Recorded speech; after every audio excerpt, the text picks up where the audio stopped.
आज आपण शिकणार आहोत अकाउंटिंग प्रिन्सिपल म्हणजेच लेखांकनाची मूलभूत तत्वे। ही प्रिन्सिपल समजली तर journal, ledger, balance sheet, profit and loss account हे सगळं कळायला अगदी सोपं होऊन जाईल। अकाउंटिंग प्रिन्सिपल म्हणजे लेखांकन करताना पाळायचे basic rule and guidelines. In simple word, सर्व बिझनेसने फॉलो करावे असे कॉमन अकाउंटिंग रूल म्हणजेच अकाउंटिंग प्रिन्सिपल। अकाउंटिंग प्रिन्सिपल मुख्यतः 3 प्रकारात विभागले जातात: accounting concept, accounting conventions, accounting standard. आज या व्हिडिओमध्ये आपण इम्पॉर्टंट ऑफ अकाउंटिंग प्रिन्सिपल समजून घेणार आहोत। फर्स्ट आहे बिझनेस एंटिटी प्रिन्सिपल।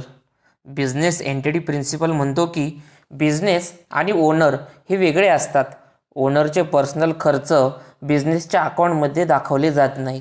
उदाहरणार्थ, ओनरने स्वतःसाठी मोबाईल घेतला तर तो बिझनेस एक्सपेन्सेसमध्ये दाखवला जात नाही। म्हणजेच owner is equal to business असं नाही, तर ओनर आणि बिझनेस ह्या 2 गोष्टी आहेत।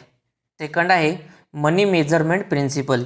मनी मेजरमेंट प्रिन्सिपलनुसार फक्त तेच ट्रान्झॅक्शन रेकॉर्ड केले जातात जे मनी टर्ममध्ये मोजता येतात। एम्प्लॉई हॉनेस्टी, स्किल या गोष्टी इम्पॉर्टंट आहेत, पण अकाउंट रेकॉर्डमध्ये या मोजता येत नाहीत। गोईंग कॉन्सर्न प्रिन्सिपल ही थर्ड टर्म आहे।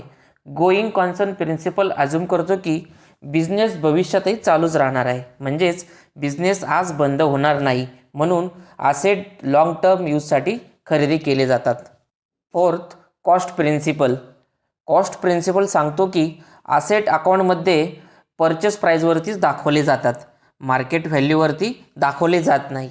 उदाहरणार्थ, लँड 10 लाखाची घेतली आहे आणि आज त्याचं व्हॅल्युएशन जर 20 लाख रुपये झालं असेल, पण अकाउंटमध्ये 10 लाख रुपयेच दाखवले जातात। पाचवा आहे ड्युअल आस्पेक्ट प्रिन्सिपल। हा प्रिन्सिपल अकाउंटिंगचा बॅकबोन मानला जातो। एव्हरी ट्रान्झॅक्शन हॅज 2 इफेक्ट्स, म्हणजे प्रत्येक ट्रान्झॅक्शनचे 2 इफेक्ट्स असतात। याचं एक्झाम्पल असं आहे, कॅश आली म्हणजेच ॲसेट वाढले आणि कॅपिटल वाढलं म्हणजे ओनरची क्लेमसुद्धा वाढली। तर याच्यातूनच एक इक्वेशन तयार होतं, asset is equal to liabilities plus capital. Sixth आहे ॲक्रुअल प्रिन्सिपल। ॲक्रुअल प्रिन्सिपलनुसार इन्कम जेव्हा रेकॉर्ड करतो तेव्हा ती अर्न होते, पैसे मिळाले किंवा नाही फरक पडत नाही। Same for expenses. आणि सातवं मॅचिंग प्रिन्सिपल। मॅचिंग प्रिन्सिपल म्हणतो की एका पिरियडची इन्कम त्याच पिरियडच्या एक्सपेन्सेसची मॅच केली पाहिजे। यामुळे काय होतं, तर जो प्रॉफिट आहे तुम्हाला करेक्ट कळतो। इम्पॉर्टन्स ऑफ अकाउंटिंग प्रिन्सिपल, तर त्याचा पहिला पॉईंट आहे uniformly in accounting. Second, true and fair financial statement. Third, easy comparison. आणि फोर्थ, बेटर डिसिजन मेकिंग। मित्रांनो, अकाउंटिंग प्रिन्सिपल समजले तर अकाउंटिंग कधीच अवघड वाटणार नाही। एक्झामसाठी हे खूप इम्पॉर्टंट टॉपिक आहे। व्हिडिओ आवडला असेल तर लाईक करा, शेअर करा आणि सबस्क्राईब तर नक्की करा। तोपर्यंत धन्यवाद।